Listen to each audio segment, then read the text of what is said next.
النجاح مش لازم هو الكاميرات والاضاءه والكلام ده كله. النجاح ان انت تبقى بتعمل حاجه بتحبها، وان انت بتعمل حاجه صح. ايجابيه ان شاء الله لواحد من الناس اللي حواليك، صح. حاجه انت لاقي فيها معنى وبتوصلها للناس اللي حواليك.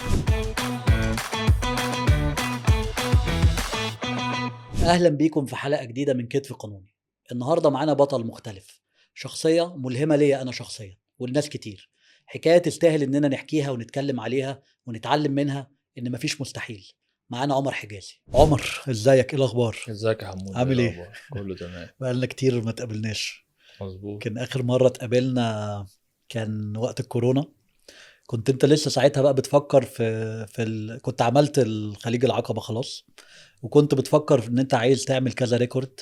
الحمد لله اتعملوا. يعني والله ما شاء الله، يعني الحمد لله. الفترة دي كانت يمكن فترة مش كبيرة قوي، 3 سنين أو 4 سنين، بس ما شاء الله يعني عملت فيها إنجازات كتيرة يعني. الحمد لله. كان احنا الفترات اللي كنا بنتقابل فيها كان أغلب كلامنا عن شغل، عن الحاجات الايفنتس اللي انت كنت بتفكر، كنا بنحاول نتعاون مع بعض ان احنا ننفذ الحاجات دي.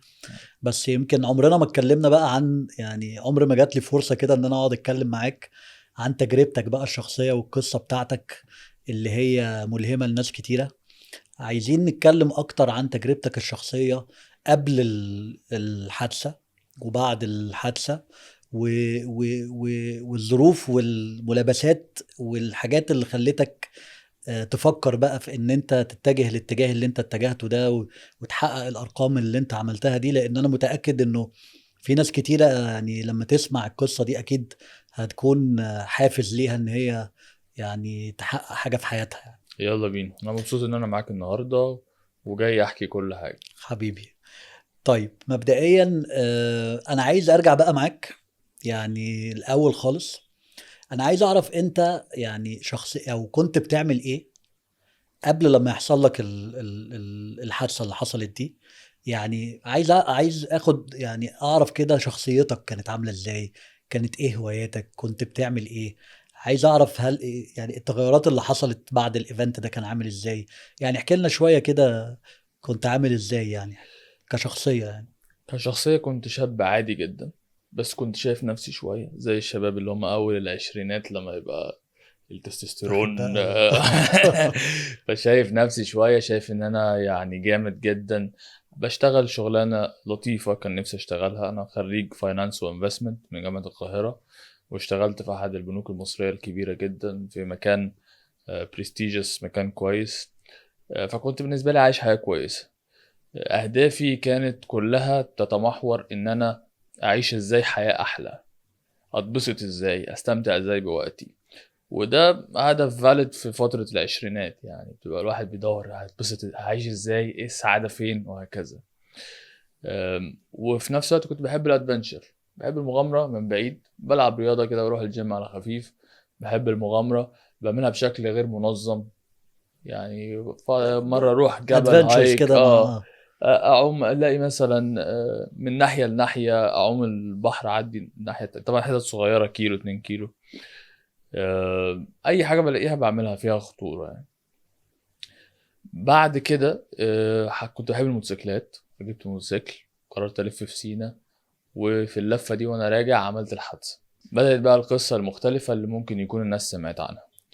يعني انا طبعا انا عارف القصه وانت اتكلمت عن القصه دي كتير، بس انا عايز ارجع ان انت قبل الحادثه كنت دايما بتحب مش هنقول بقى اكستريم سبورتس، بس كنت بتحب المغامرات، بتحب تعمل حاجات يعني مختلفه شويه، بتحب الموتوسيكلات. الموتوسيكلات برضو في ناس بتعتبرها ان هي يعني اكستريم سبورت، فانت طول عمرك عندك الروح دي يعني بتاعت المغامره. بالظبط بالظبط، بالذات لما في حاجات في حاجات عملناها كده فوضحت لي ان انا بحب المغامره. م. يعني زي مثلا مره كنا رايحين السخنه، رايحين البحر، والجبال اللي في السخنه اللي على اليمين دي قررنا ان احنا نتسلق جبل منها. م. تسلقناها طبعا من بدون غير وعي، من غير اي يعني تجهيز، من غير بالشبشب بدون اي وعي. اه فطلعنا كانت الساعه 4 5، بدات الدنيا تليل علينا، وانت على قمه جبل ده طبعا. هتنزل ازاي؟ اه فشباب طبعا اهوج، مش حاسب اي حاجه. م. فرحلة النزول كان فيها كذا موقف كنا هنعرض فيهم ان احنا نموت. مم. حاجه غير متوقعه بالمره، مم. لدرجه ان انا وقفت في النص واتصلت باهلي وقلت ايه اطمن عليهم علشان لو حصل حاجه يبقى دي مكالمه الوداع يعني. مم. فلما الحمد لله نزلنا ومشينا على الارض وكملنا يوم والتاني والتالت، حسيت بنعمه كبيره قوي ان انت عايش في مكان امن، حياتك امنه ما فيهاش مشاكل. كل المشاكل اللي بتحصل بقى لك في فيها يومك احساس العادي، برضو، يعني في احساس متعه في الموضوع، هو الاحساس المتعه بيجي من ان انت ادرينالين، بتحس انك بالحياه الكويسه عايش. اللي انت فيها، اه. ان انت عايش الحمد لله ان انا عايش ومفيش حاجه حاصله لي، مم. لان انت كنت مرعوب اليوم اللي قبلها. مم. والادرينالين طبعا. فالاحساس ده حسيت ان هو بيعلمني عن نفسي وعن الحياه وبيخليني اقدر الحاجات المهمه. مم. فمن هنا اتولدت حبي للمغامره. بقيت اعمل رياضات زي تسلق الجبال، شويه السباحه شويه، بس بشكل مش بروفيشنال، جميل. بشكل كده عشوائي. يعني كانت يعني دي كانت البدايه اللي خلتك تكتشف ان انت دي حاجه يعني بتحبها، او حاجه بتديك احساس حلو عن نفسك، او بتخليك تبص للدنيا من منظور بمنظور مختلف. مختلف، صح. ده قبل الحادثه. مظبوط. بعد كده حصلت الحادثه. مظبوط. طبعا يعني انا مفيش حد يقدر يحط نفسه مكانك او يتخيل الموقف كان عامل ازاي، خصوصا ان هي كانت انت كنت لسه سنك في العشرينات، اوائل العشرينات. فطبعا المرحله دي بتبقى مرحله زي ما انت قلت، الواحد بيبقى يعني حاسس بقوته، حاسس ان الدنيا قدامه، حاسس ان هو يقدر يعمل كل حاجه، وفجاه يحصل لك ايفنت زي ده يخليه يغير كل حاجه بقى. فعايزين بقى، يعني مش عايز اتكلم عن ملابسات الحادثه وايه اللي حصل بالحادثه، كلنا عارفين انه يعني النتيجه بتاعتها ايه. بس عايزين نعرف انت بقى فتره بعد الحادثه دي كانت عامله ازاي بالنسبه لك، يعني منتلي ازاي. يعني عايزين نعرف المرحله الانتقاليه ما بين ان الحادثه دي حصلت لك وان انت بقى بعديها وقفت على رجلك وقررت ان انت تعمل حاجات تانية كتيره. الفتره دي كانت عامله ازاي بالنسبه لك؟ اول يوم انا ما كانش عندي خطه خالص انا هعمل ايه ولا هعمله ازاي ولا عارف هعمل ايه ولا رحلتي اللي جايه هتبقى شكلها عامل ازاي. ولكن كنت بحاول ابص على اليوم اللي بعده، بكره هعمل ايه، بعده هعمل إيه. كانت الاول رجلي اليمين كمان مكسوره، يعني رجلي الشمال مبتوره واليمين مكسوره، فكان قدرتي على المشي صفر. مم. فكان هدفي ان انا رجلي اليمين تخف علشان اقدر امشي بالعكاز. فكنت بحاول احط كل يوم اهداف صغيره. انا من صحيت من طبعا من الاول عمليه. خالص كده كنت، ده كانت دي طريقه تفكيرك من الاول؟ يعني ما كانتلكش لحظه احباط او لا يعني؟ طبعا جالي لحظات احباط. هو الموقف كله صعب ومحبط وفي لحظات كتير من الكسرة في ادراكك مم. للي حصل لك ده. ولكن اللي بيحميك من الاكتئاب او ان انت تسيب نفسك بقى ان انت خلاص انا اللي حصل لي حصل لي وانا اسيب نفسي اقع في القاع، ان انت يبقى عندك اهداف، انت ماشي بتحاول تتحسن. مم. لان في الاخر التحسن هو اللي بيخلي الانسان يعيش وبيخلي الانسان مبسوط. فانت كل ما تتحسن خطوه بتحس ان انت عايز توصل في اللي امل. بعدها، وفي امل والايام بتعدي. حلو. الايام ما بتعديش. اكبر احساس بالالم لما تكون اليوم اللي انت فيه ده مش عايز يعدي، مم. مش عارف تمشي الوقت ازاي. ده صح. هتلاقي اصعب لحظات في حياتك كده، بس نفسك الوقت يعدي عشان الوجع يمشي. طول ما انت شايف خطوه لقدام او في يوم جديد بيجي. بتساعدك شويه ان الوقت يعدي. طب كنت عايز اسالك، هل انت في المرحله دي بقى يعني طبعا في الجزء العلاج البدني، ان هو كان في دكاتره بيعملوا اللازم وكل ده، والحمد لله ان انت وقفت على رجلك تاني يعني.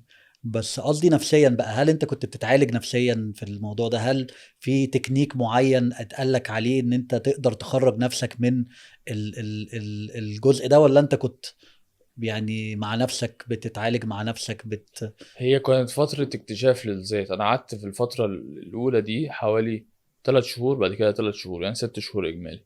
مم. فترة اكتشاف لأنا مين بقى أصلا. يعني أنت خلاص غيرت جسدك، فكل الديفينيشن أو كل المفهوم اللي أنت كونته عن نفسك في ال25 سنة اللي فاتوا أنت بتعيد كتابته أو بتعيد استكشافه. فأنا الأول بحاول أكتشف أنا مين وإيه اللي حصل لي ده وتأثيره عليا إيه. وفي الأول ما كنتش مدرك تماما تأثيره عليا، او كنت حاسس ان لسه ما اثرش عليا بشكل 100%. حتى بعد شهر وشهرين كانوا بيجيبوا لي كان عندك حاله دينايل كده اللي هو يعني كنت مش عارف، كان مش دينايل، بس هو المجتمع اللي حواليا هو مم. وحياتي هي شويه فيزيكلي مختلفه وفيزيكلي تعبان، وممكن كل اسبوع اقعد اعيط مع نفسي مثلا، او ابقى متضايق جدا او متنرفز. طبعا خلقي مش هو، شخصيتي مش طبعا هي، طبعا. ولكن حاسس ان الافكت بتاع اللي حصل لسه ما انعكسش عليا، انا لسه مش عارف انا مين. مم. مم. ففي الفتره لانك دي لسه ما خرجتش بقى يعني ما ابتديتش بقى تتعامل مع الناس، ما ابتديتش بس اللي كنت بتتعامل مع الناس هم فهم عارفين عمر شخصيته 1 مم. 2 3، فبيتعاملوا معايا بنفس الطريقه اه وانا بتعامل معاهم أنا بنفس قصدي ما فيش الطريقه. بقى ان انت تختلط بمجتمعات جديده، بشغل جديد، ببتاع. بالظبط، لسه بقى ما فمع عرفتش مم. نظره المجتمعات الجديده دي مم. ليا عامله ازاي. ففي الفتره الاولى وكمان كنت واخد الموضوع بهزار شويه بحاول يعني دايما الهيومر والهزار بيخلي ايوه الدنيا اسهل بتخرج واحسن. لنا طبعا. فالناس كانت حاسه ان انا بقابل الموضوع بقوه زياده عن اللزوم، لدرجه ان هم حسوا ان ممكن يكون ده دينايل بزياده. فجابوا لي دكتور نفسي في مره وقال لهم لا ما فيهوش حاجه، او هي قالت لهم لا ما فيهوش حاجه. مم. دي طريقه يعني بتهون بيها على نفسك، او يعني كنت واخد بتخرج الموضوع نفسك بساركازم، قاعد هو تهرج الموضوع مليان افيهات الصراحه كان آه. مديني ماتيريال للافيهات لذيذ. قاعد تهرج انت يعني اه قلبتها. بس كويس، يعني كويس ان انت في عز اصل هي برضه شخصيات، يعني في ناس بقى بتخش في مود تاني خالص وبتفضل. بس فكرة ان انت كان عندك الطاقة ان انت تحول الموضوع ده لان هو تبقى حاجة لذيذة، يعني اصل الايام اللي عدت حصل يعني. حصل بالظبط، اه اللي بيحصل وان انت بتحاول تستغل اللي حصل ده باحسن شكل ممكن. فكان بيجي لي حد يعمل زياره مثلا ويبقى قاعد اوكورد، وان شاء الله ربنا يشفيك، اقول له ربنا يشفيك قصدك ايه فهو يقعد يتكلبش ايوه وانا بالنسبه لي بضحك. ايوه ايوه. وكنت بستمتع بحاجات زي كده، انت بس طبعا تدخله بقى في حتة انت قصدك ايه وبتاع اوتره كده ولكن لا طبعا في ايام كنت اقول ان لما الباب بقى الزيارات بيتقفل عليك لوحدك اقفل الزيارات واقعد يوم لوحدي، وتقعد اقعد لوحدك بقى. اعيط مع نفسي وابص لنفسي في المرايه. بس دي برضو حاجة صحية انك تخرج كل بالظبط، لازم الواحد يطلع المشاعر اللي الايموشن، جوه. ما يبقاش بيضحك على نفسه، صح. يطلع كل المشاعر اللي جواه. دي طاقه لازم تطلع بشكل ايجابي او سلبي، اول ما تخليها تحفظك جواك هتنفجر. فده اساسي. ولكن في الرحله دي كنت لسه برضو بكتشف نفسي لحد ما خلصت. بدات ان انا امشي على رجلي شويه، سافرت المانيا عشان اركب طرف صناعي. هنا بقى كان اكتشافي لنفسي الحقيقي، لان مجتمع بقى جديد خالص. المانيا بدأت رف، الناس ما فيش تعاطف قوي، فبتشوف الحقيقه اكتر، بتشوف انت الناس شايفاك ازاي. وبدات اطلع في مواقف، يعني اطلع بره الكومفورت زون، ارمي نفسي في اي موقف، ارمي نفسي مع ناس ما اعرفهاش، اسافر حته لوحدي كده اللي و... هو انا عايز اكتشف كل حاجة تاني كل حاجه من هتبقى الاول. عاملة ازاي. اه بالظبط. وهنا بدات اخد الخبطات، مم. اخد مثلا ان انا ابقى ماشي في ووكينج تور اللي هي في اوروبا، والناس سابقاني وانا مش قادر امشي، مش قادر اجاريهم. مم. في اللحظه دي انا حاسس بايه؟ في اللحظه دي انا قادر اقول لهم يا جماعه استنوا ولا لا؟ مم. كان في ايام كتير يبقوا هم ماشيين مثلا وناس تسبقني، او ما الف وارجع. مم. عشان مش عايز مش قادر، ما عنديش مش عايز الطاقه تعترف ان انا اطلب فيفر. مم. يعني بالنسبه لي ده فيفر، لا بالنسبه لي especially ان انا انت بقيت برضو لايبيليتي، بقيت معطلهم. especially ان انت برضو اكيد بتقارن ده بان انت اكيد زمان ما كانش بقى عندك المشاكل دي خالص، بالظبط. فبتبتدي بقى تقارن الواقع ودماغك تصور لك حاجات وكده. ولسه ما تصالحتش معاه. مم. فانت صح مش متصالح مع نفسك، مش هتعرف، الناس طبعا. برضو هتبقى. صح. فحصلت بعض المواقف زي كده، حصلت مواقف كنت هتعرض فيها مثلا لخناقه يعني فيزيكال. مم. حسيت برضو ان انا ده انا ضعيف، ده مش عارف ادافع عن نفسي. فبدات خبطات زي كده تحصل، بدات اخش في حاله اكتئاب شويه. مم. بعد كده حصلت بقى مشاكل شخصيه، كنت في علاقه، العلاقه باظت، فلقيت الدنيا بتتهد باظت حواليا. بسبب يعني كان ده سبب من الاسباب ولا كانت يعني كنت انا اتغيرت، نفسيا بقى انا والظروف نفسيا اتغيرت. مم. لكن لا، مش علشان مم. انا حصلت لي حادثه فهي سابتني، لا بالعكس، كانت بتدعم في الاول فتره جامده بشكل جامد. آم، ولكن الدنيا كلها كل حاجه اتغيرت، اتغيرت كل طبعا. حاجه اتهزت. طبعا. اصحابي اتغيروا، الناس اتغيروا، تقديري لكل حاجه اختلف. فبدات اخش بقى PTSD ومرض نفسي حقيقي، مم. لدرجه ان انا في يوم من الايام كنت في سريري خايف اتحرك، مرعوب اتحرك، مش خايف، مرعوب. كانت حاله غريبه، اول مره اعرف ان في النوع ده من المرض النفسي. بدات اروح بقى هنا لدكاتره نفسيين. في كان منهم السيء جدا وفي منهم الكويس. الكويس ساعتها قال لي، سمع القصة وسمع الموضوع ده PTSD ومش عارف ايه، وقلت له ماشي PTSD تمام حلو قوي، انا بعمل ايه دلوقتي؟ انا وقفت في نقطة الوقت ما بيتحركش، يعني حرفيا همي انا هوصل لبالليل ازاي. كنت بقول للدكتور انا هوصل لبالليل ازاي، هعمل ايه؟ انا ولا حاجة وما عنديش حاجة اعملها وما عنديش هدف وما عنديش حاجة اعملها بيها، هوصل لبالليل ازاي؟ هوصل لتاني يوم ازاي؟ قال لي اكتب دايريز، وقال لي، قلت له هرجع طيب زي ما كنت هرجع. قال لي غالبا هتعلم حاجات هتخليك احسن، بس انت زي اللي ايده مكسوره. والكلمه دي كانت مهمه جدا، كانت جوهريه في رحلتي. انت زي اللي ايده مكسوره، مش هتخف في يوم، لازم تديها وقت للهيلينج. فادي لنفسك 6 شهور. فمن هنا الامل ده حط لك تارجت. حط لي تارجت، وحط لي تارجت ان انا برضو مش هدي نفسي 6 شهور، انا هفضل كده 6 شهور. انا بقى عمر المغرور بتاع زمان اللي هو شايف نفسه ده مش هيقعد 6 شهور بالضعف الكسرة دي الرعب ده. فقررت بقى ان انا خلاص، اول مشكلة عندي ايه دلوقتي؟ ان انا اهدافي كلها اللي انا كنت بنيها طول حياتي اتكسرت اتهدمت، مبقاش في حاجة. طب يلا حط اهداف صغيرة. بدأت انزل اتمرن، انزل اروح الجيم واجي. السنوبول بقى، السنوبول افكت بدأت تحصل معايا، ان انا بدأت ارجع للرياضة تاني، احب حاجة الرياضة بتجيب تاني. حاجة. وهنا الرياضة كان ليها دور اساسي في الهيلينج بتاعي وفي رحلة الشفاء بتاعي، الشفاء الجسدي والنفسي الاثنين. ابتديت بقى تلعب رياضة بشكل منتظم. ابتديت ارجع للرياضة بشكل منتظم، ابتديت ان انا اتمرن، امرن دراعاتي، عشان انا عارف ان الروك كلايمنج او تسلق الجبال ايدين ورجلين، بيستخدم جسمك كله. فلو فقدت رجل هعوضها بايدي. فبدات اقوي ده، بدات ارجع دهب، اروح دهب في واعمل تسلق للجبال في دهب، في وادي جناي. مع اول تسلق هناك بدات احس ان انا بدات الاقي طريق، بدات اشوف انا رايح فين، انا عايز اعمل ايه. رجعت بقى افتكرت تاني انه افتكرت الاحساس بتاع اول مره، الجبل اللي طلعته اول مره افتكرته دلوقتي ولقيته احلى كمان، لان التشالنج اصعب. طبعا التحدي هنا اصعب بكتير من قبل كده. فيلا بقى يعني فتح لك باب، فتح لي باب. تعالى بقى نشوف السكة دي. بالظبط. وقفل لي باب تاني اللي هو الحياه الكونفنشنال، اللي هو انت بتروح المكتب تشتغل وتمشي وتروح وتلبس البدله وتروح وتشتغل وتمشي وتروح. بدات احس ان المعنى مش هنا، وده مش بيساعدني دلوقتي. محتاج حاجة تطلع فيها بقى الطاقة اللي جواك دي. محتاج حاجه اطلع فيها الطاقه، وحاجه اكون بحبها، شغف. اعمل حاجه انا شغوف ليها فعلا. وفي نفس الوقت انت ممكن تموت في اي لحظه، انت ممكن تحصل حادثه كده خلاص قصه انتهت. انت عايز تموت وانت بتعمل ايه؟ انت عايز تموت وانت عايش ازاي؟ وانت بتعمل شغفك، ولا وانت اوتو بايلوت رايح الشغل جاي من الشغل رايح البتاع اكيد برضو انت لان انت كنت يعني يعني حسيت بالاحساس ده، اللي هو انت كنت قريب ان ممكن تحصل لك لا قدر الله حاجه كده. فخلاص اللي هو بقى انا اي حد يعني فهمت ان اي حد ممكن يموت في اي وقت. فاللي هو انا مش عايز اموت الا لما اعمل بقى حاجه اكون انا مبسوط فيها، او انا كنت احقق حاجات انا بفكر فيها. بالظبط. ده التصور اللي جالك يعني. بالظبط. انا مش عايز اموت، مش قصه ان انا مش عايز اموت غير لما ممكن اموت في اي وقت، مفيش اكيد. مشكله.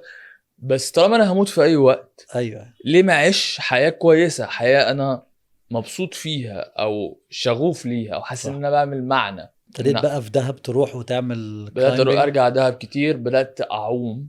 السباحه هي رياضه انت مش محتاج فيها ولا عكازات مهما كانت اعاقتك، مش محتاج ولا عكازات ولا مشايه ولا كرسي متحرك.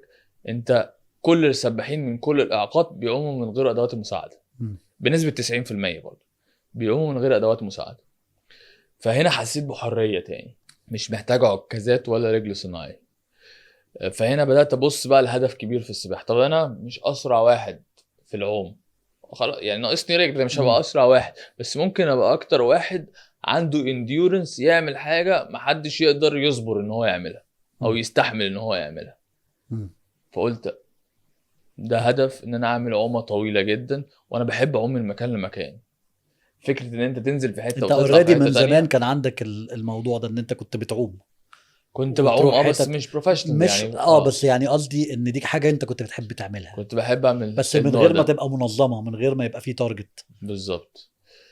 فبدات ابص على خريطه مصر، ايه الخلجان، ايه الخلجان الجامعة خليج خلجان. أول مرة مش أقولها خلايج. بالجامعة. خلجان. ايه الخلجان اللي ممكن تعبرها؟ مم. عندك خليج السويس وعندك خليج العقبة. فخليج السويس كان مسافته كبيرة شوية عليا ساعتها، وأنا لسه يعني بعوم 100 متر بالعافية. وعندك خليج العقبة في مسافات فيه 8 كيلو. بس انا عايز اسالك سؤال قبل ما نيجي لحته خليج العقبه دي. انت يعني من نفسك كده قررت ان انت، يعني انا عايز اعرف، اصل انت لحد المرحله دي عمرك ما كنت بتعمل حاجه منظمه، او فكره ان انت تحقق ريكورد او تعمل حاجه ما كانتش موجوده عندك. ايه اللي خلاك تبتدي تفكر فكره ان انت تعمل حاجه زي كده؟ هي جت من نفسك ولا شفت حاجه مثلا، شفت حد، جات لك فكره؟ يعني انت من نفسك طلعت بالفكره دي؟ أنا من الوجع والتعب كنت عايز أطلع الألم ده في حاجة إيجابية، مم. في حاجة مفيدة. كنت عايز برضو اقول لكل الناس اللي هم ما امنوش بيا او اللي بعدوا عني في الفترة دي، او الناس اللي وجعتني في الفترة دي ومش ذنبهم، بس كنت عايز اقول لهم ان انا هرجع جامد قوي. اوكي، حلو. I am back. حلو. فحتة ممكن ساعتها يكون غرض مش هو يعني اعظم غرض، لا. ولكن زقني زقة جامدة قوي ان انا اوصل للطريق بتاعي. فانا كنت حلو. عايز ارجع. عايز تثبت ان هو انا اقدر اعمل كذا واقدر اعمل كذا، وتبقى حاجه ملحوظه والناس كلها تشوفها. بالظبط. كنت عايز اثبت مش ان انا اقدر، للناس مش ولنفسك كمان اه يعني. بالظبط، مش ان انا بس اقدر، ان انا عندي بوتنشال ابقى احسن من اي وقت ومن اي حاجه كنت فيها قبل كده. بالذات ان انا في الحته دي، انت اختيار ان انت تبقى بني ادم افريج اتشال. انا كان ممكن قبلها ما عنديش مشكله ان انا اروح شغلي واجي من شغلي اخد مرتب على قد اللي بصرفه والدنيا تمام ومبسوط ومرتاح وبقعد مع صحابي واضحك واهزر واروح، ما صح. عنديش اي مشكله. دلوقتي مبقاش عندي الاختيار ان انا ابقى متوسط. ليه؟ لان انت تبقى متوسط اصلا امكانياتك اقل من المتوسط. مم. فانت يا اما تبقى اقل من المتوسط يا اما اعلى من اما المتوسط. اكسبشنال. بالظبط. فما كنتش هستحمل على نفسي اكون اقل من المتوسط، فاخترت ان انا احاول اكون بس اكتر انا من بيتهيألي المتوسط. ان دي سمه شخصيه فيك، يعني دي ممكن تبقى حاجه ملهاش علاقه باي حاجه حصلت لك، ان هو انت شخصيتك كده، انت بتحب تبقى متميز. يعني حتى لو ما كانش حصل لك ده كنت برضه هتبقى بتفكر ان انت عايز تعمل حاجات كده، بس الظروف اللي حصلت خلتك تمشي في الطريق ده. ده حقيقي. انا اعتقد من طفولتي ومن وانا في المدرسه، كنا مدرسه وانت شباب كده، مم. كان دايما مين المميز؟ كنت انت مشهور الشاطر قوي او اه. المشهور اللي بيلعب كوره جامد قوي اه. او اقوى واحد في الفصل. صح. فانا كنت واحد في الثلاثه دول اه. دايما. بس ما كنتش الكوره، كنت فاشل في انا الكوره. كنت بلعب كوره. بس هو فعلا كده، يعني كانت دايما في شخصيات اللي هي معروفه في اه. المدرسه. فانا كان عندي طول عمري احساس ان انا واحد، يعني واحد من مش واحد من 10 ولا واحد من 1000، كنت ايوه. واحد من 3 4 اللي هم الجامدين. لازم ابقى. هو دي انت دي برج دي ايه؟ انت مرسخه برج فيا، ايه؟ حوت. حوت. اوكي. فدي ماشي. ممكن فعلا طباع شخصيه. شخصيه ما هي في ناس ما يعني هو ما تقدرش تبقى موجود في مكان الا لما تحس ان انت ليك قيمه او ليك مركز او فانت بقى يعني وظفت الحاجات دي لحاجه ايجابيه بعد بقى طبعا الظروف اللي حصلت لك دي. ف... فحلو، يبقى انت بقى قررت، قعدت بقى بصيت على الخريطه وقلت احنا ايه، هنشوف الخلجان اللي ممكن، دي كان اول حاجه تقرر ان انت تعملها، اه ان انت تعدي خليج العقبه. العقبه. ايه بقى الملابسات؟ خليج العقبه في الاول كنت شايف ان هي اقل مسافه 8 كيلو، وفضلت بتمرن لحد قبل الايفنت ب3 شهور تقريبا على اساس ان هي 8 كيلو. بعد كده اكتشفت لما بقى عملت التصاريح، كان ساعتها اوراسكوم ديفلوبمنت، الاستاذ سميح سويرس والشركه بتاعته كانوا هم اللي يعني عاملين التصاريح والتنظيم بتاع الحدث. فاكتشفت ان انت لازم تعوم 16 كيلو مش 8 كيلو، ده خط ملاحي، لازم تمشي على اه، الخط فما الملاحي تقدرش بالظبط، تمشي تاخده دايركت. ما ينفعش. اه. فالخط الملاحي ده فجأة واكتشفت ده لقيت امتى المسافة بقى؟ ضعف. قبلها. قبل الحدث ب3 شهور تقريبا. اه. بس قلت ايه، مفيش رجوع بقى خلاص. انا يعني سمعتي على المحك. كل الناس عارفه ان انا اروح اعوم على خليج قلت طبعا انت العقبه. لمصر كلها. قلت لمصر كلها، وعملنا تصاريح ومن الامانه العامه ومن الوزاره ومن كل الناس. بس انت بتتكلم في دبل يعني انت قعدت تتمرن قد ايه كنت قبلها بسنه تقريبا، يعني التوتال سنه ونص. كنت قبلها يعني بسنه انت بتمرن. عايز تاخد المجهود اللي انت عملته تقريبا في سنة وشهرين تعمله في 3 شهور تعوم الدبل. بالظبط. بس انت يعني لما تعوم اول 8 كيلو مش زي تاني 8 كيلو. سهل توصل من 8 ل 16، مش سهل طبعا بس يعني اسهل. غير ان انت توصل من 1 ل 3 مثلا. من كيلو ل 3 كيلو اصعب من ان انت توصل من 8 ل 12 او ل 16. بس طبعا كنت بعوم كل فانت يوم قررت اللي هو 5 خلاص 6 انا ساعات، كل يوم بتمرن 5 6 ساعات. في الاول كنت بتمرن ساعه مع فريق ذوي الاعاقه في نادي 6 اكتوبر. لقيت ان الساعه مش هتكفيني، فبدات انزل انا لوحدي ساعتين وثلاثه واربعه. الناس تشوفني رايح جاي في حمام السباحه، ما عرفوش ده بيعمل ايه ولا عايز يعمل ايه ده. واحد رايح جاي بقاله لا يروح ساعتين. يفطر ويرجع يلاقيك برضه لسه. ف... فالناس بعد كده الحمد لله عرفوا انا كنت عايز اعمل ايه. فلحد ما كنت بفيجوالايز. كان حتى في تيد توك عملته وحكيت ان انا نفسي ان شاء الله اعمل كذا وانا بعمل كذا. كنت بفيجوالايز الصوره كامله قدام الناس. ده قبل الخليج؟ قبل الخليج. الحمد لله وانا بعوم كل حاجه مشيت كويس، طبعا توفيق ربنا. والصوره اللي كنت متخيلها حصلت بالظبط.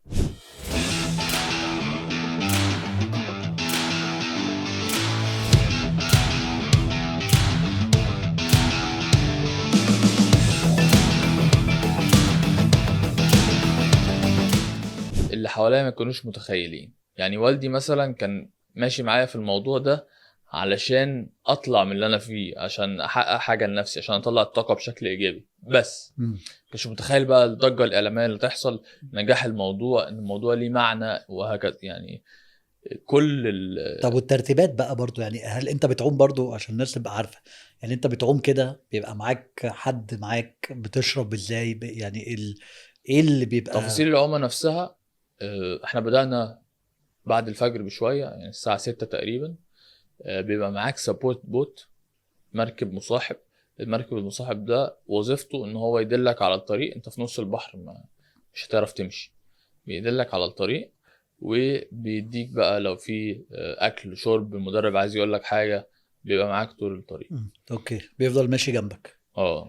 تمام. فالناس بتقول لك وبتاكل. دايما السؤال اللي بيجي لي اكلت وشربت ازاي او ايه اللي بيحصل. اللي بيحصل انت مثلا كل 2-3 كيلو ممكن تاخد انرجي جل، ممكن تاخد موزة، تاخد كالوريز اللي هي سريعة الحرق وتكمل. بنزلها لك في المية وبتكمل لحد ال 16 كيلو. انت عمت 16 كيلو؟ هو الخط الملاحي 16 كيلو، بس في العوم المسافة 8 كيلو بس. لا انت لا. عشان مسافة بنقصر نقطتين 8 كيلو. اوكي. قصر نقطتين في الخليج. ولكن انت بتعوم على خط ملاحي. خط ملاحي 16 كيلو، وانت بتعومه بقى بالطيارات بالتفاصيل بتخش في 20 كيلو. احنا قفلنا 20 كيلو العومه نفسها. العومه كانت 20 كيلو بالظبط. وانت كنت مستعد بقى ل 20 كيلو ولا كل ده انت اكتشفته في الاخر؟ لا كنت مستعد قبلها ب3 شهور. يعني قبلها ب3 شهور كنت عرفت ان هي بقت، عرفت ان هو المسافه اللي عومها 16 كيلو. طب والحته دي بقى ما فيهاش قروش؟ ما فيهاش يعني؟ احنا عارفين برضو البحر الاحمر ده يعني في كل حاجه. كنت عامل حسابك على الموضوع ده ولا؟ والصراحه انا كنت خايف طبعا. لحد دلوقتي لما بتمرن في البحر ببقى خايف. ولكن انت بتحاول تعمل اللي عليك بقى. بيبقى في مثلا جهاز كده نسبة نجاحه 50%، بس احسن ما مفيش. بيعمل ماجنتيك فيلد بتضايق القروش شوية لو قرب منك. طبعا الكلام ده مش مثبت علميا. بس احتياطي يعني. بتحاول تعمل الاحتياطات اللي عليك. انا حتى في ريكورد جديد هنعمله في البحر الاحمر. هيبقى ريكورد طويل جدا. وبرضو اللي عندنا القلق ده من القروش، خاصة ان في حوادث حصلت في الفترة اللي فاتت. الفترة الأخيرة. هي نسبيا نادرة، يعني اقل من حوادث السيارات مثلا او من حوادث اي حاجة تحصل تانية. ولكن موجودة. فكرة الافلام بتهيئها لك في مخك بشكل يخوفك. فكنا طبعا خايفين من حته القروش، انت بتعدي يعني بالعرض فلازم تعدي على مكان فيه قروش، ولكن الحمد لله ما حصلش حاجه من هذا القبيل. طيب وبعد بقى احكي لنا بقى، بعد بقى لما عديت بقى وصلت، كانت الناس استقبلتك ازاي بقى؟ الصدى بتاع الموضوع ده، لأن انا فاكر الموضوع ده في الفترة بتاعتها، يعني كان ناس كتير بتتكلم عليه، وانت طلعت مع منى الشاذلي، كان في كلام كتير جدا عن الموضوع ده. فهل انت كنت متوقع الرد فعل الكبير ده من الناس، ولا انت كنت يعني ما كانش في دماغك الموضوع ده؟ انا كنت متوقع رد فعل كبير، لكن ما اعرفش اعمل ازاي، مم. لان احنا كنا مجهزين.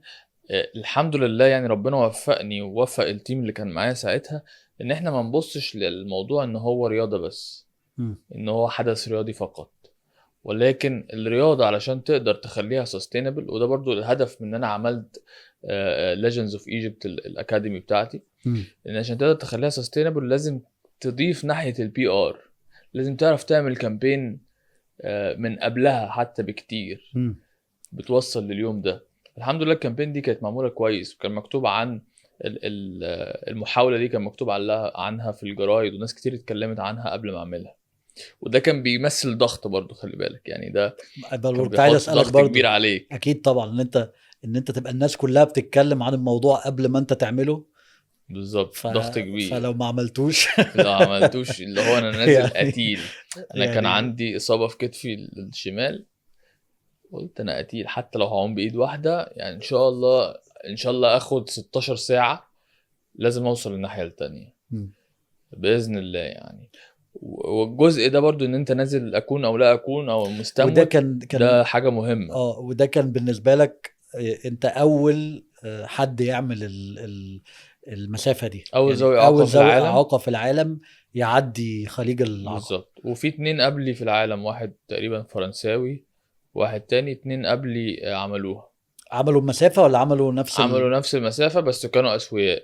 اوكي. يعني أنا تالت واحد يعني في انت تالت العالم واحد في وأول العالم. ذوي إعاقة. حلو جدا. بعديها بقى انت خرجت من الموضوع ده، احساسك بقى كان عامل ازاي؟ وابتديت بقى تفكر في الموضوع، يعني انت اول ما خلصت ده ابتديت تفكر هتعمل ايه بعد كده؟ ولا لما عملت التشالنج دي حسيت انه خلاص ده الطريق بقى اللي انا عايز امشي فيه، وابتديت بقى تكسبلور تشالنجز تانية؟ لما عملت التشالنج ده، فترة الصدى بتاعته وتغييره لحياتي خدت وقت. مم. طبعا في السياق ده كنت بتمرن، ولكن قعدت فترة معالي وزير الشباب بتتمرن على ايه؟ ما يستقبلني انت كنت يعني بتمرن بقى اللي هو بحافظ على اه اللي انا وصلت له بس ما كنتش لسه عارف جسديا. انت هتعمل ايه بعد ما كده. كنتش لسه عارف هعمل ايه بعد كده، بس كنت في فتره انوار كتير حواليا وكل شويه دعوه من معالي الوزير، دعوه من محافظ جنوب سيناء، يعني مؤتمر اليوث فورم بتاع الرئيس، وهكذا. فكنت يعني اتصدمت او مش اتصدمت، قابلت زاويه جديده للرياضه اللي هو التاثير. مم. انت توصل بقى رساله. يعني انت وحاولت. لحد اللحظة دي ما كانش في دماغك يعني ما كنتش بتفكر في يعني انعكاس الموضوع ده على المجتمع هيبقى عامل ازاي؟ كنت تفكر في نفسك انت، personal achievement. كنت شايف ان هو هيبقى نجاح رياضي.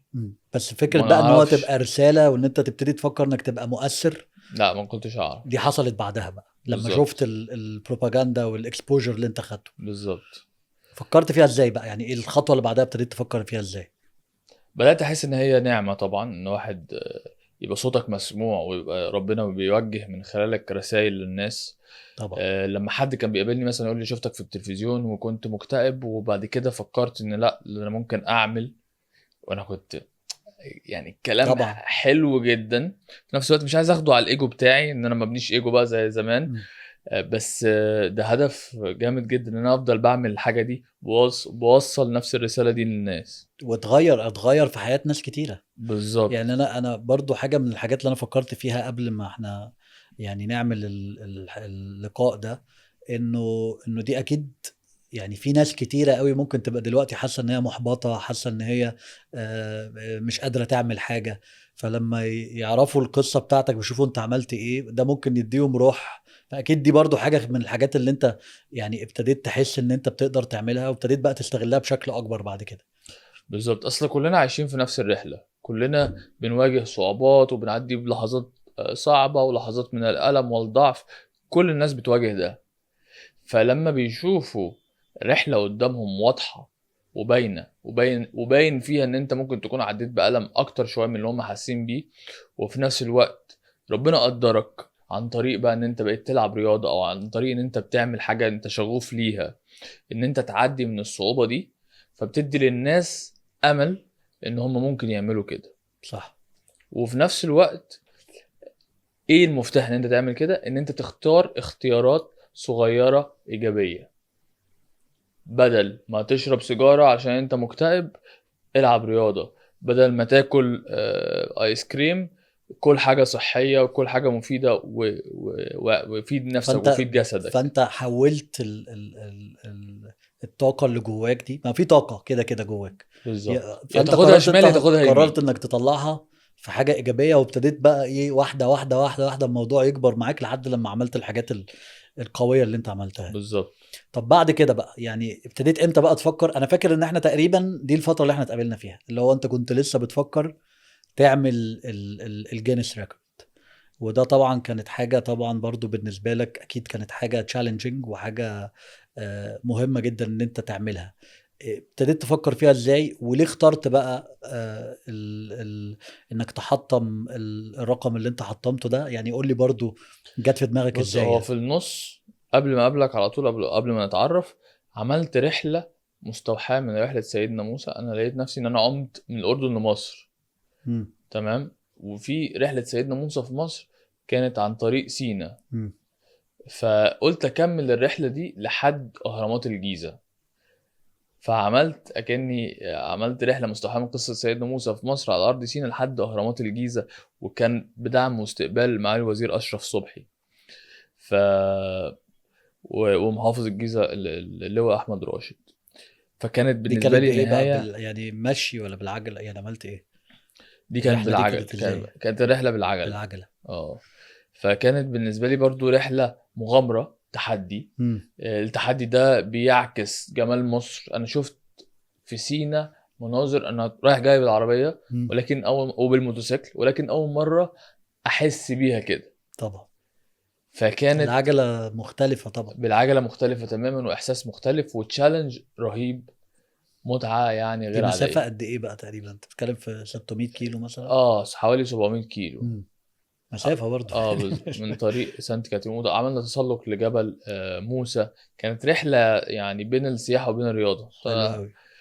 فالرحلة دي برضو كان تحدي بقى على مدار أيام كتير، على مدار 10 أيام. فكان ليه طعم مختلف، وكان ليه نهاية إيبك في أهرامات الجيزة بانتظار معالي الوزير والناس كلها والصحافة فبرضو كانت من الإنجازات طبعا. اللي أنا سعيد بيها يعني. طبعا. بعد كده بقى بدأت مرحلة الجينيس ريكورد، وأنا جاهز إن أنا أعمل جينيس ريكورد. لأن كانت دي الخطوة بقى المنطقية اللي بعد كده. وفي نفس الوقت كنت عايز أكمل رحلة الرياضة، لأن بس انت كنت الرياضة ساعتها خلاص قررت ان هو ده الطريق بقى؟ يعني انا بالنسبه لي انا هكمل في الطريق ده. كان الطريق حاجتين: رياضة وتأثير. مم. والتأثير ملوش معنى أو ملوش باك اب أو ظهر من غير الرياضة ومن غير المغامرة. مم. لاني في ناس اكاديميين جامدين جدا وبيعرفوا قروا 50,000 كتاب وعاملين دكتوراه وبيتكلموا مع الناس وبيساعدوهم، ولكن الناس بتحس بالحس. لما يشوفوا بتسمع، كمان يعني. بالظبط، بتسمع من اللي عدى بديبريشن، واللي عدى بألم، واللي عدى بموقف صعب، اللي عدى بخوف امبارح، مش اللي بيقول له ما تخافش. صح طبعا. وده كنت بحس بيه وانا في المستشفى. كنت دايما ما اسمعش غير اللي عدى بتجربة شبهي. مم. فانت بقيت لانه انا كنت عايز ريليتد. اقول لك انه دي نقطه مهمه جدا، انه انا قلتها لك حتى في الاول. مفيش حد يقدر يقول انت حسيت بايه او انت مريت بايه، ايا كان هو مين، غيرك او غير حد حصل له نفس الظرف ده. ف... ففكره اللي انت بتقولها دي، انه طبعا ده تاثيره على الناس اكيد اكبر بكتير، ان هو شايف قدام عينه الشخص ده حصل له كذا، وحول اللي حصل له ده كله لكذا.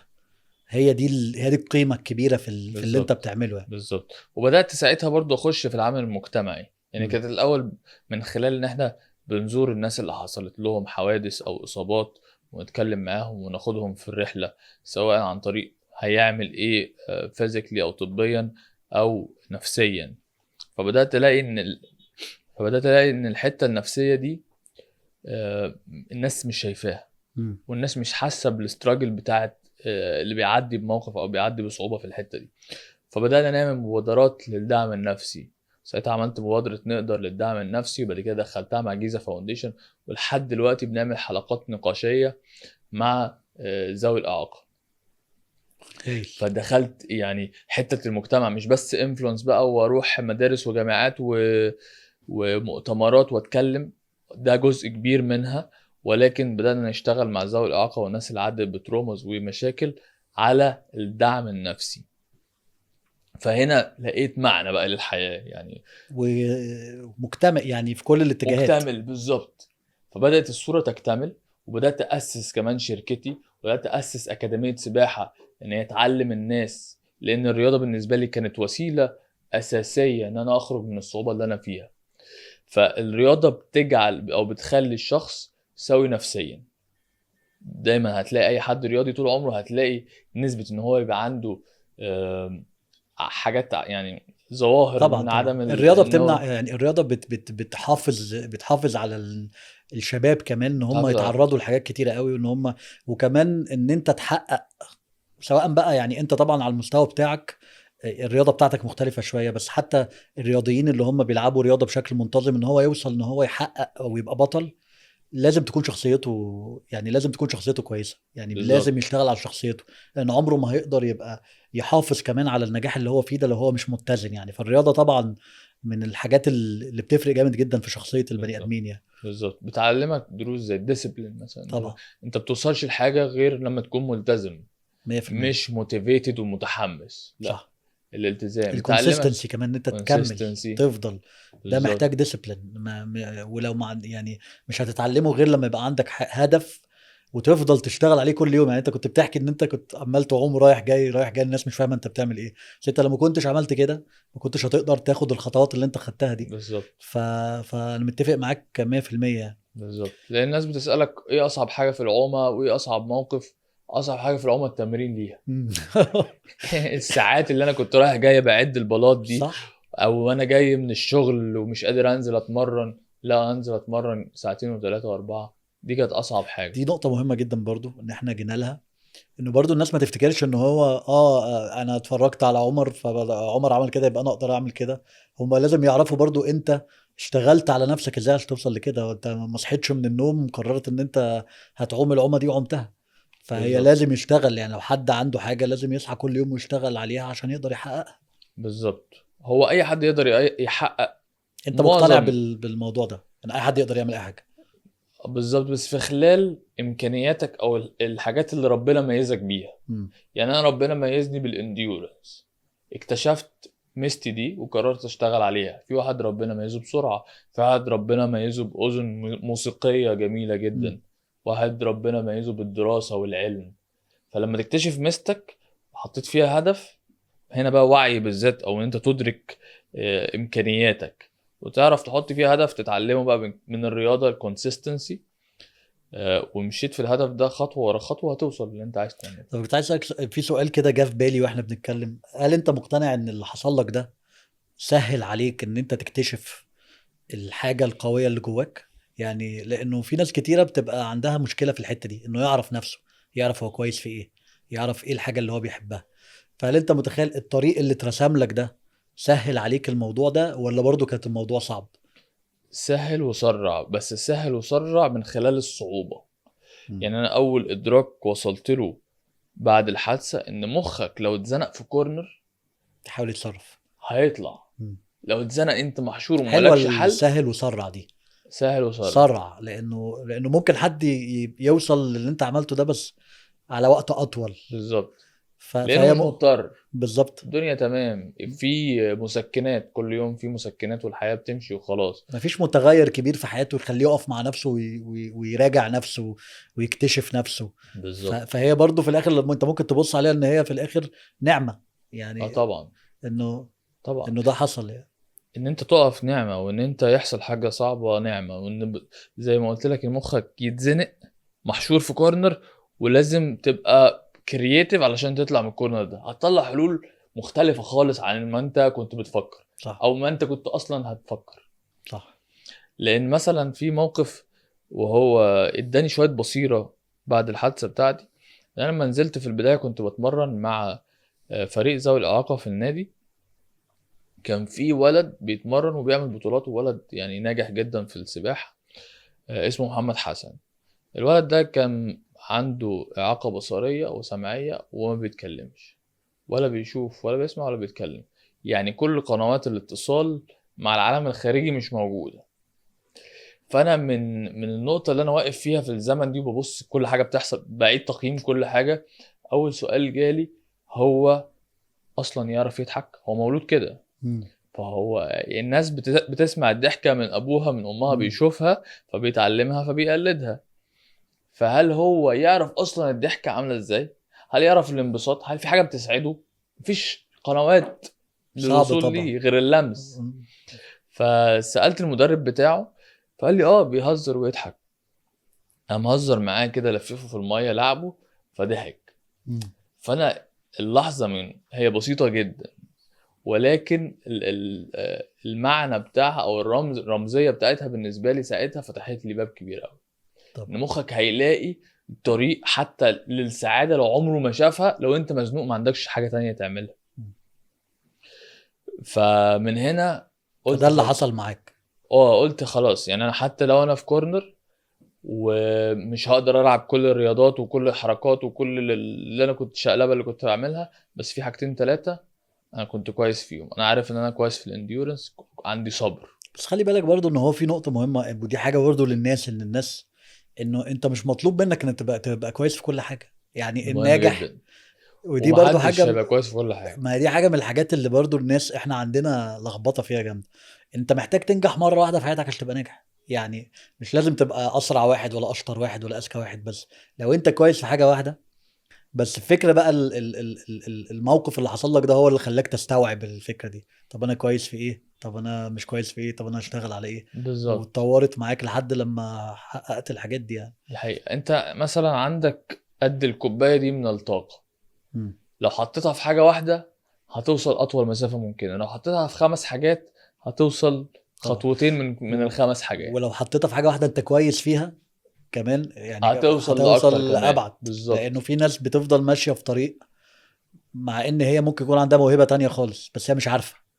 بالظبط، هي دي فنعمة من نقطه مهمه ربنا ان جدا. انت، نعمة من ربنا ان انت تكتشف قوتك فين، او ايه الحاجة، ايه الباشن بتاعك اولا، وايه القوة اللي جواك، وتشتغل عليها، لانك هتمشي اسرع بكتير من الناس التانية. بالظبط. طب وهنا بقى عندي ليك سؤال. مم. انت دلوقتي الناس بتقول لك انا مثلا ماشي في طريقي وحاطط فيه كونسيستنسي وعندي صبر، وكل ما اقابل حيطه بحاول اعديها. امتى اقول ان انا المفروض اغير الطريق ده، وامتى اكمل وابقى بيرزيستنت؟ بالنسبة لي، اه.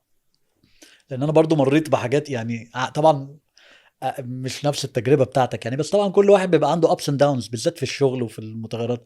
انا بالنسبه لي مقتنع انه لازم انت تبقى مقتنع ان الحاجه اللي انت بتعملها دي هي الحاجه اللي انت مقتنع انك هتفضل تعملها طول حياتك مهما حصل لك. يعني لو انت حاجه بتحبها وشايف ان انت شاطر فيها وشايف ان هو ده اللي انت عايز تعمله طول حياتك، يبقى دي الحاجة اللي انت لازم تكمل فيها. لانه اي حاجة هتعملها هيجيلك اوقات صعبة تخليك تكوت. بس لو انت من جواك مقتنع ان this is what you want to do for the rest of your life، هتكمل مهما حصل. ده وجهة، دي التجربة بتاعتي يعني، لان انا برضو اشتغلت حاجات كتيرة وغيرت شغل كتير وكنت ناجح في حاجات وفاشل في حاجات، ومرت عليا ايام صعبة جدا. الحاجة الوحيدة اللي خلتني يعني مثلا بشتغل في الرياضة دلوقتي و... و... وحصل مشاكل كتيرة في الرياضة الفترة اللي فاتت وكورونا ويمكن زمان كنت بشتغل شغلانة كنت بكسب منها فلوس أكتر بكتير، بس أنا عشان بحب الرياضة وطول عمري وهو ده الباشن بتاعي، فمش فارق معايا بقى يعني مهما حصل أنا مكمل. ده مع نفسي تحليلي. معرفش أنت بقى رأيك إيه في الموضوع ده. لا انا شايف صح 100%. ولكن المشكله ان في بعض الناس بتبقى delusional، بيبقى شايف مثلا ان هو كويس في لعيب حاجة. كوره مثلا مم. جامد وعايز يكمل فيها، والناس تقول له انت اخرك هنا. مم. فيقول لك لا، ده الناس بيحطموك وعايزين يفشلوك ومش عارف ايه، ولو خليك دايما جامد ويزق زقه كمان. صح. امتى تزق وامتى تعرف ان لا انت فعلا آه، المفروض تاخد طريق تاني. فالسؤال ده جوهري جدا، وعايز، هو طبعا عايز، ملوش اجابه هي واضحه، ملهاش بس اجابه هو عايز واضحه. سيلف اويرنس بس جامد هي جدا لازم ان انت وصراحه. تكون، هي لازم يعني، طبعا هو بتختلف من شخص لشخص، بس هو كل ما انت هتبقى صادق مع نفسك بالظبط، صادق مع وحقيقي نفسك، صح. وما تضحكش على نفسك، لانه في للاسف في ناس كتيره بتكذب الكذبه وبتصدق، عارف انت هو مقتنع بحاجات مش موجوده خالص. بس لو انت منطقي وصادق مع نفسك وفعلا بتعرف تقيم، خلي بالك دي برضه مشكله كبيره قوي، ان احنا عموما في المجتمع بتاعنا ما بنعرفش نقيم نفسنا وما بنعرفش نقيم الناس. يعني انت كمان ممكن تحصل معاك مع تقييمك لشخص مثلا انت بتشتغل معاه، فتحطه في حته اكبر بكتير من الحته بتاعته او اصغر بكتير، فده في الاخر هينعكس معاك برضه بحاجه نيجاتيف. فدي مش عند كل الناس، بس لازم. انت برضه في نقطه مهمه قلتها في الاول، ان هو ايه، ان انت وقفت مع نفسك وراجعت نفسك واكتشفت نفسك من جوه الاول قبل ما تعمل كل الحاجات دي. انت الى حد كبير قعدت تكتشف جوه نفسك، وعشان انت اكيد كنت، اصل خلي بالك الموقف اللي انت كنت فيه ده ما فيهوش بقى ان حد يضحك على نفسه ولا يعني انت مش في، مش ده تحليلي، ما اعرفش انت كوريكت مي يعني if I'm wrong، بس تحليلي ان انت في موقف زي ده، حاجه صعبه زي كده، خلاص انت يعني وصلت للاخر. فدي اكتر لحظه ممكن انت تكون صادق فيها مع نفسك بيتهيألي يعني. وده اللي خلاك انت استغليت ده بطريقه ايجابيه، ان انت اكتشفت نفسك بشكل كبير وطلعت منه باللي انت طلعت فيه ده. في ناس تانية ممكن تمر بالظروف دي وما تقدرش تحولها لحاجة إيجابية يعني، في ناس بتفضل نفسيا تعبانة كتير.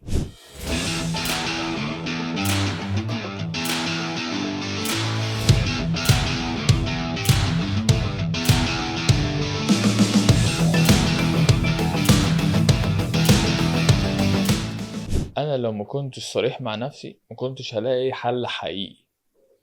فلو ضحكت على نفسك في موقف صعب زي كده، انت اللي هتفضل في حتة مش ملهاش علاقة بالواقع. فدايما كنت بقول للناس ان في ناس بتغلط، دايما الغلطة بتتعلم منها وبعد كده بتنساها. انا الغلطة اللي انا اتعلمت منها او الدرس اللي اتعلمته ما ينفعش تنساه، متعلق ما فيا، ينفعش تنساه. ودي حلاوته وصعوبته في نفس الوقت. هو فيا، ما اقدرش انساه. صح. ف... فلو ما لقيتلوش إجابة حقيقية مش هعرف أوصل لنتيجة حقيقية. صح.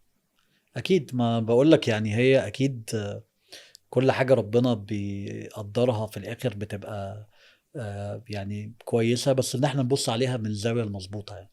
هو انت في حاجة قلتها ان على قد الابتلاء بتبقى النعم، وهنا الابتلاء انا شايفها دايرة: ابتلاء، صعوبة، زنقة. كل ما الزنقة دي انت هتسلم ليها وتدور لها على حل اقوى، كل ما الزنقة دي تبقى اقوى كل ما هتلاقي لها حل اقوى، فهتوصل لنعمة نتيجة اكبر. أحلى بالظبط. ودي دايرة من اول حاجة ان انت قبلت باللي حصل لك. طبعا الرضا. لو ما قبلتش هتبقى في دايرة الرضا. تانية خالص، اللي هو انت ليه اشمعنى انا. انت على الكنبة مش هتتحرك من هنا. صح. انت مزنوق في ان انت فيكتم. ده مايند سيت بقى.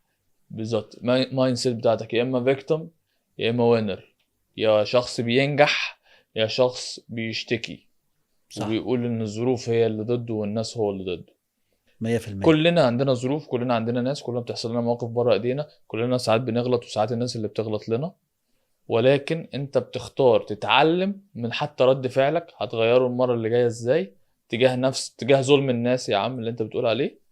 انت هتختار هتغير رد فعلك فهتوصل لنتيجة مختلفة. لو قلت الناس ظلماك والناس هي اللي وحشة، الناس هي اللي وحشة، او الظروف هي اللي صعبة، او البلد ظروفها صعبة، او كل الكلام ده، هتفضل في الحتة انت اللي انت لو فيها. تبص على قصص النجاح بتاعت في ناس طلعت من تحت الأرض كانت ظروفهم أصعب من أي حد. فلو أنت هتفضل تعلق شماعات وتفضل تبرر لنفسك أي حاجة وحشة بتحصل لك، عمرك ما هتوصل لحاجة. وتقعد بقى بالظبط. تبص على الظروف. وأكبر مثال، يعني أكبر مثال حقيقي للكلام ده هي القصة بتاعتك، إنه زي ما بقول لك في حد كان ممكن يمشي في طريق تاني خالص ويفكر بطريقة مختلفة، إنما أنت، إن أنت بتقول من أول يوم ابتديت تخرج نفسك من الموضوع واحدة واحدة، ابتديت تشتغل على الموضوع. هو ده اللي لازم الناس كلها تعمله، بفرق طبعا الظروف بتاعت كل حد. انما انت مهما كانت الظروف صعبه بالنسبه لاي حد يقدر يخرج نفسه منها ويقدر يطلع لحاجه كويسه لو هو عنده الطاقه وعنده المايند سيت المظبوط. دي حقيقة. بس أنا عايز أزود حتة مهمة أوي في الحتة دي، لأن ممكن اللي يتفرج على الحلقة دي يبقى مثلا أسرة حد حصلت له مشكلة، مم. أو صديق أو خطيبة حد أو أيا كان. لازم أدي فرصة للشخص اللي بيعدي بصعوبة إن هو يبروسس المشكلة بتاعته. مم. يعني مش عشان شفت عمر وصل بعد 5 سنين أو 10 سنين من المشكلة بتاعته للحتة دي وشايفني مبسوط دلوقتي وتمام، يبقى اللي قدامك المفروض يبقى كده. صح. اديله ما مساحته. تضغطش عليه. بالظبط، اديله مساحته. واللي انت تقدر تعمله هو الكومباشن، التعاطف، التفهم. مم. التفهم ما بيبقى مهم تغز. جدا مهمة جدا. التعاطف في الفتره دي. انه بالظبط. انك تحس ان الناس حاسه بيك، حتى بالظبط. لو يعني بيحاولوا يبينوا. طبعا مفيش حد يبقى حاسس بيك 100%، بس على الاقل يحسسوك ان هم مقدرين الظروف اللي انت فيها. احسن حاجة الناس كانت بتعملها لما تخش عليا المستشفى م. ان هو يسكت يتعامل طبيعي. او يتعامل طبيعي او يشوف ان انا فين حاسس بايه ويتواكب مع اللي انا حاسس بيه. وعلى حسب المود بتاعك. بالظبط. اكتر ناس كانت بتاثر فيا واكتر ناس كنت بحب وجودها معايا اللي مثلا يشوفني مش قادر اتحرك بس ظهري وجعني، هو شايف ان ظهري وجعني، هو حاضر وش حاسس بيا، فحط لي مخده صغيره يعني. م. هو ده اللي انا محتاجه. م. مش محتاج ان انت تقعد تقول لي شعر او تقول لي هتبقى كويس او كل الكلام ده، لان انت مش في مكان ان انت تفهم شعوري. ولكن الكومباشن انت تبقى حاسس ان انت تبقى موجود، ده اكتر حاجه تقدر تعملها للحد اللي معاك. طبعا. فبرجع للحته دي ان الناس اديها فرصه لما يبقى في حد قدامك عنده موقف زي كده، او لو انت في موقف صعب زي كده ادي لنفسك فرصه تعديه. المهم ان انت ما تزنقش نفسيا نفسك. الاول، نفسيا تخرج بره الموضوع، بعد كده نفسيا ابتدي بقى. تزعل. يعني ممكن يبقى اب مش عايز ابنه يزعل، فيقعد يقول له ليه زعلان، ليه ما تقوم ولا كمل. لا، طبعا. سيبه يزعل. هو المفروض يزعل. صح. انت تقلق عليه لما هو يحط نفسه في زون الفيكتيم، وانا بقى مظلوم وانا ضعيف مش عارف اعمل حاجه دي اللي تقلق منها. لكن لما يزعل ويعيط ويغضب ويطلع ده، يطلع الطاقه دي بره، ده عادي، ده الطبيعي. صح. انت عارف حتى في الرياضه علميا لازم ده يحصل، لانه لو لعيب نزل يلعب ماتش وهو جواه مشاعر قويه ما خرجهاش بتاثر على البرفورمانس بتاعه. فحتى لما بقى عنده منتال كوتش يقول له عيط. احنا برضو عندنا فكره العياط دي بالنسبه لنا، عارف اللي هو يقول لك ما فيش راجل يعيط. الحاجات دي مش مظبوطه. هو انت جواك طاقه لازم تطلعها. مظبوط. ف... ايا كان. فدي نقطه برضو مهمه قوي ان انت قلتها، عشان الناس اللي بتتفرج تبقى فاهمه كويس قوي تتعامل ازاي في المواقف اللي زي دي نفسيا في الاول، وبعد كده واحده واحده واحده واحده ان شاء الله يخرجوا من اللي هم فيه ده بحاجه ايجابيه يعني. وده الهدف طب سريعا بقى برضو عايزين ايه نرجع تاني، عشان الكلام خدنا القعده حلوه بصراحه. يعني الكلام انا بصراحه يعني مبسوط قوي بالحديث ده، اول مره نتكلم مع بعض كده في المواضيع مطولا. بس الكلام كله جميل. عايزين بقى برضو نشوف بقى انت الجينيس ريكوردز اللي انت عملتها. انت عملت اطول عومة تحت المية، عملتها مرتين. تو اطول عومه ريكوردز تحت الميه بنفس واحد. بنفس واحد. 76 متر و56 متر ب 2 دي ديسيبلين. مسجلة دلوقتي باسمك في في موسوعه موسوعة جينيس، جينيس. ولسه ما حدش كسرها. هايل. وفي رقم لسه عامله في شهر 5، ولسه وصلاني الشهادة الحمد لله من كام يوم. ده عملته في شيكاغو، كنت في برنامج تبع الخارجية الأمريكية. ده بتاع التسلق. اه. هايل، في ساعة واحدة. أطول مسافة تسلق في ساعة. يعني انت بيحسبوا، انت بقى بيحسبوا لك تايمر. بيحسبوا لي تايمر ساعة، في خلال ساعة تسلقت قد إيه، كم متر. 176 متر. هايل، 176 متر. 176 متر. فده كان في شيكاغو في شهر 5. كان بالتعاون مع طبعا معالي وزير الشباب أشرف صبحي، داعم لكل حاجة اه بعملها طبعا. صراحة، يعني بحبه من قلبي وليس اكيد. مجاملة. اكيد. وده البرنامج كان تبع السفارة الأمريكية. كنا بندرس رياضة ذوي الإعاقة في أمريكا وإزاي وصلوا لأن هم يعملوا انكلوجن لذوي الإعاقة في كل الرياضات. وفي خلال ده، يعني في خلال الفعاليات دي، عملنا الجينيس ريكورد أطول مسافة في ساعة واحدة. هايل. يبقى انت كده انت ده كده عملت 3 ريكوردز. 3 ريكوردز ان ما شاء شاء الله، الله. وفي واحد قريب ان شاء الله. طب احكي لنا عنه برضو، عايزين ليه نعرف كده؟ الفيوتشر بلانز بتاعتك، يعني انت واتس نيكست بقى؟ هو ان شاء الله الريكورد اللي جاي هيبقى في السباحه، هيبقى حاجه ما اتعملتش قبل كده، ولا من ذوي اعاقه ولا مش من ذوي اعاقه، يعني كل الناس. ما اقدرش اقول الريكورد لسه لان دلوقتي في مرحله التحضير. مش محدش يجري ويعمله. لا حدش يجري ويعمله، على كان في كمان تصاريح وحاجات لسه ما اقدرش ان لا انا تمام، اقولها قبل ما بس تتم. قصدي يعني قصدي ان انت مكمل في الطريق ده، نكمل ان شاء الله. لسه قدامك في تحديات كتيرة بتفكر ان انت في تحديات كتير انا عايز اعملها وعايز افضل بعملها طبعا لحد فتره معينه، لحد ما اوصل لحاجات معينه. وفي اللي انا بقى ناوي اكمله لطول ان شاء الله لحد ما انهي كارير رياضي، يعني ان انا اساعد الناس، اساعد الابطال الرياضيين من ذوي الاعاقه، او اساعد الناس بشكل عام ان هم يوصلوا لاهدافهم الرياضيه. حلو. وده عملته من خلال حاجتين. مم. اول حاجه اسست سبورتس مانجمنت كومباني، يعني انا كل الاحداث اللي انا هايل. عملتها دي انت اللي بتنظمها؟ كنت انا اللي بنظمها. يمكن عشان كده يعني كان في بينا شغل، صح وكنت بننسق الشغل ده مع صح. بعض. فعندنا اهتمام بالرياضات الجماعية، عندنا اهتمام ببعض الرياضات الفردية دلوقتي، ولكن رياضة ذوي الإعاقة والبطولات من هذا النوع مش متشافة قوي، أو مش عارفة تتشاف، ملهاش السياق التنظيمي بتاعها. مم.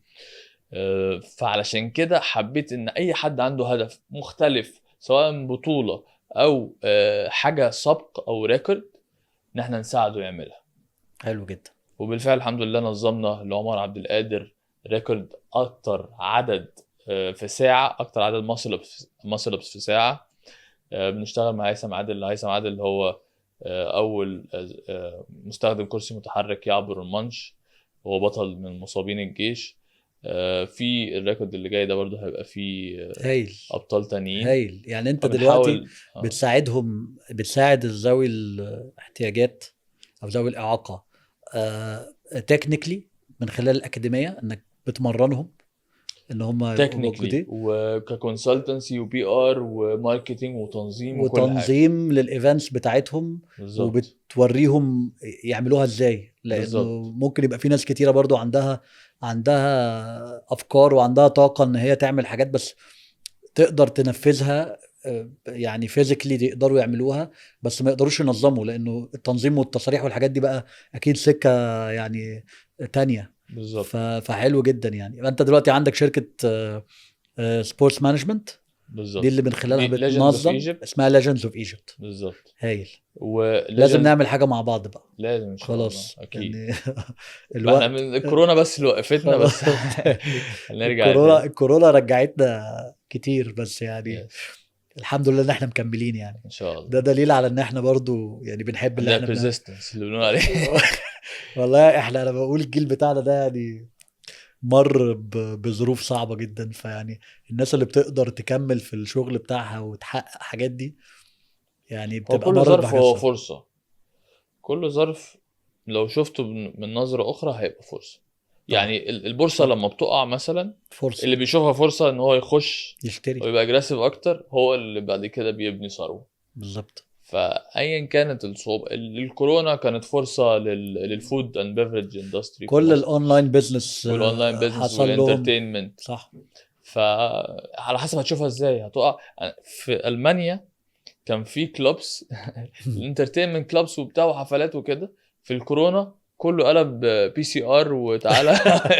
كان هو حاجه غريبه جدا. الالمان دول ودلوقتي اصلهم، رجعوا تاني الالمان دول ما يعني بيهرجوش، يعني بيعملوا على كل طول حاجه على طول اجيلتي 100%. كورونا فلكسبل يعني. خلاص ما فعلا ما يعني النقطه اللي انت بتقول عليها دي، ان هي كل ظرف فرصه.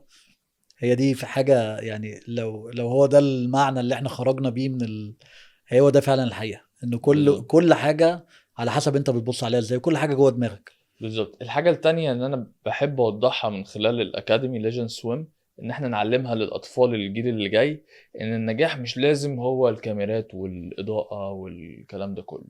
النجاح ان انت تبقى بتعمل حاجة بتحبها، وان انت بتعمل حاجة صح ايجابية ان شاء الله لواحد من الناس اللي حواليك، حاجة صح. انت لاقي فيها معنى وبتوصلها للناس اللي حلو جدا. بس لو انت بتتمرن عشان تحافظ على صحتك بس، مش عايز تخش بطولات، انت كده اوريدي ليجند. لو انت بتخش بطولات علشان حاجات فيها انترتينمنت وحاجات وديه بس، اوريدي ليجند. لو انت بس عايز تخرج من الشغل وتطلع الطاقه اللي جواك، ليجند. فده كونسبت لما الناس بتفهمه صحتها النفسيه بتروح في حته تانية خالص، وبنشيل من عليهم ضغط ان الانفلونسر والناس اللي على البير السوشيال بريشر بقى ميديا اللي هو انا والناس لازم. هم دول بس اللي ناجحين. صح. فدي حته بنهتم فانت بيها جدا. بتهتم كمان يعني تعلمهم يعني نفسيا بقى ازاي يستغلوا النشاط اللي هم بياخدوه ده، ان هم تبقى حياتهم حياة ايجابية اكتر، بالظبط. ونفسيا يبقوا مستريحين ويفهموا فعلا المعنى الحقيقي للنجاح. لانه دي مشكلة برضو كبيرة موجودة حتى عند الاجيال الجديدة دلوقتي، ان هم فاهمين الدنيا غلط. هو السوشيال يعني ميديا ولا حضرتك في حته بوظت. انت لازم تبقى على البحر المعين، ولازم تبقى اه بتشرب الحاجه المعينه، ولازم صح. علشان تبقى احسن من الناس اللي حواليك، او تبقى زيهم حتى عشان هي تلحق تبقى هي زيهم. الفكره برضو، ودي حاجه حلوه قوي ان انت قلت النقطه دي. يعني ممكن لو ما نبص بقى على الكلام اللي احنا قلناه كله والتجربه بتاعتك كلها، ان هو في الاخر النجاح داخلي. يعني انت الموضوع كان بالنسبه لك انت عايز تحقق ده عشان تحقق الساتسفاكشن الداخلي بتاعك انت بالظبط. الاول. لما عملت ده ظهر بيطلع للعالم بقى كله والناس بينعكس كلها شافته. لوحده، بالظبط. وانعكس ما انعكس مش انما دي المشكله. ما كنتش بتعمله عشان اللقطه، او كنت بتعمله، فاهم قصدي ايه؟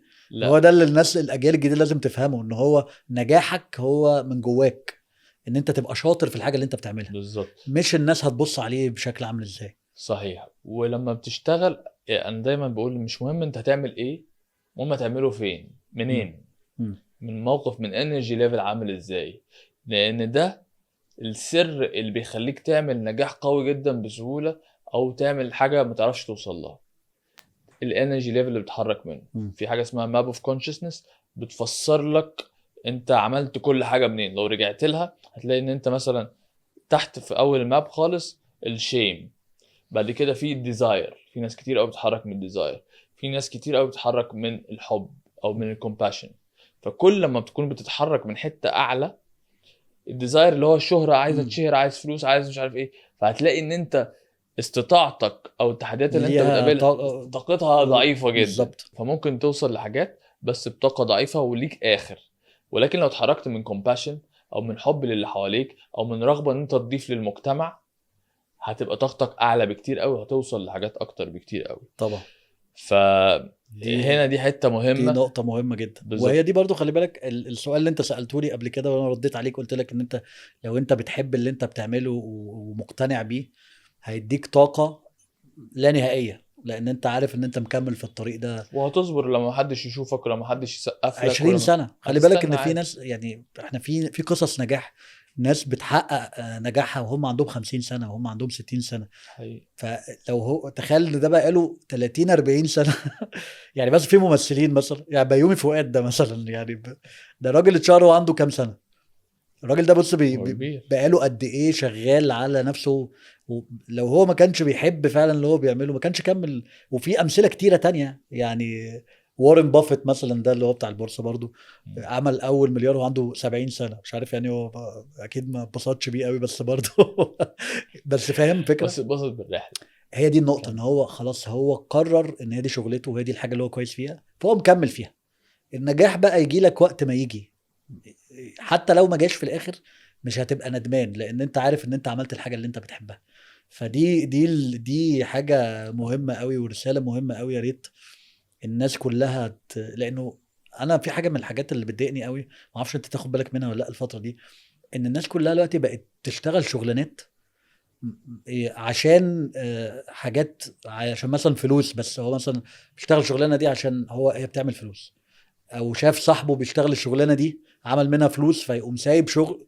هي الحياه الدنيا مش كده. ما لو كلنا اشتغلنا نفس الشغلانه مين هيعمل بقيه كله ريل الحاجات؟ استيت ايجنت. كله يعني مثلا بجد انا اعرف ناس كانوا مثلا دكتور وساب الطب واشتغل في الريل استيت.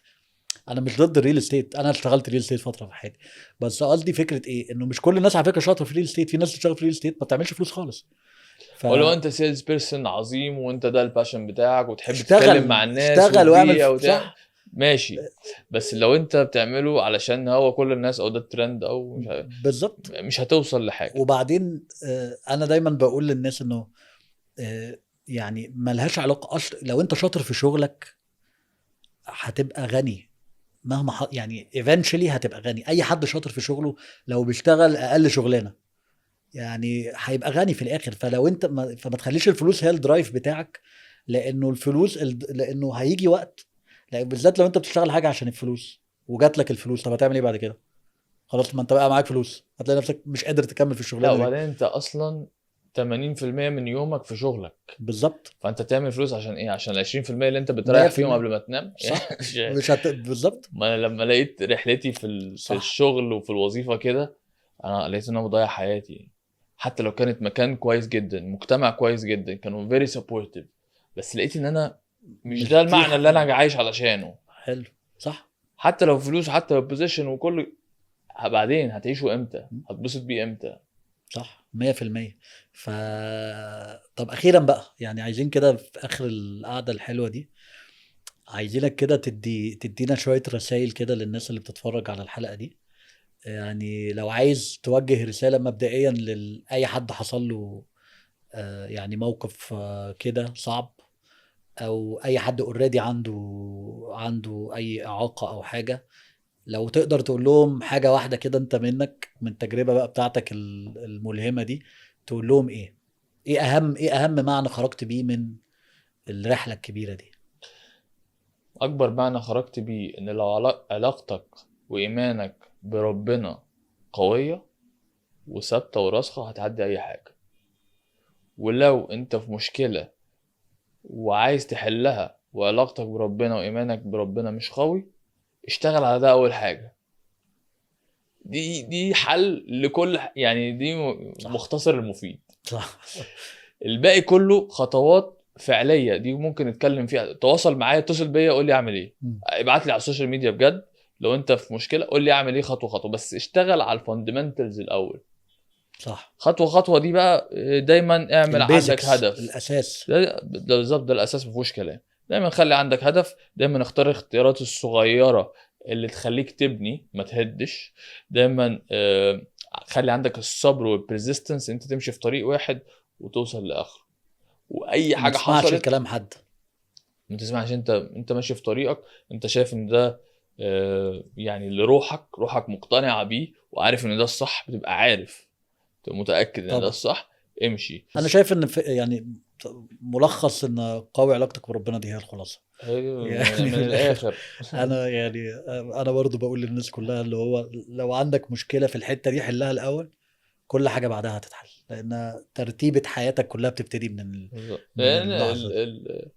البروجرام، الكتالوج هو كتالوج ربنا موجود منزله بس لك، الناس ما بتبقاش عايزة، مش بتحب انت عايز تشوف. بتحب تخترع يعني. اه بالظبط. بس هي برضو خلي بالك انه يعني لو انت ما كنتش ظبطت الحتة دي، ما كانش ربنا خلاك تشوف لان دي نعمة ربنا ادالك نعمة. وده السؤال الاخير برضو انا كنت عايز اساله لك، انه بعد بقى الظروف دي كلها، انت دلوقتي لما بترجع تبص على الموضوع ده، بتعتبر ان دي كانت بلاء ربنا ابتلاك بيه، ولا بتعتبر ان هي كانت نعمة ربنا انعمها عليك؟ بتبص على التجربة دي بشكل عامل ازاي؟ كأي شاب صغير كان ممكن اقول ان الابتلاء ده هو خد مني حاجة، مم. ولكن في رحلتي برضو للبحث عن المعنى والبحث عن صلتي بربنا، وصلتني ان في توازن عجيب بالنسبه لي. عجيب ازاي ان بعد الحادثه في حاجات وزنت وملت الصعوبات اللي انا بعدي بيها. فلما شفت التوازن ده ادركت ان الدنيا مش ماشيه كده. الدنيا مش ماشيه بالصدفه، وفي حكمه كبيره قوي بتحرك كل حاجه، وربنا بيدي كل واحد على قد صعوبته. هو بس كل اللي عليه ان هو يرضى بيها. يعني انا شايف انه الكلمتين اللي انت قلتهم في الاخر دول احسن كلمتين نختم بيهم بصراحة النهاردة. يعني انا عايز اقول لك بجد والله انه ان كمية الطاقة الايجابية اللي انا وطلعت بيها من الحلقة دي قوية جدا. وكل ما بتفرج عليك بصراحة في أي انترفيو أو في أي يعني حتى وأنت بتعمل الفيديوز بتاعتك أو دايما بحس بطاقة إيجابية يعني، ومبسوط جدا بالقعدة دي. دي أحلى قعدة احنا قعدنا مع بعض من ساعة لما اتعرفنا، وأتمنى إن بالظبط. احنا أتمنى إن احنا نكررها ان شاء الله. وإن شاء الله قريب. وبتمنى لك التوفيق يعني، وإن شاء الله نقعد معاك بقى في قعدة تانية قريب تكون حققت بقى 5-6 ارقام تانيين ان شاء الله. ونتكلم ان عليهم شاء ان الله. شاء انا الله. مبسوط بوجودي معاك النهارده، وفعلا اتكلمنا كلام اه مطول ما يمكن ما اتكلمناهوش اوف كاميرا. وان شاء الله القعده اللي جايه تكون بعد الريكورد ان الجديد. شاء الله لازم ان لازم. شاء الله. شرفتنا ونورتنا والف شكر. شكرا.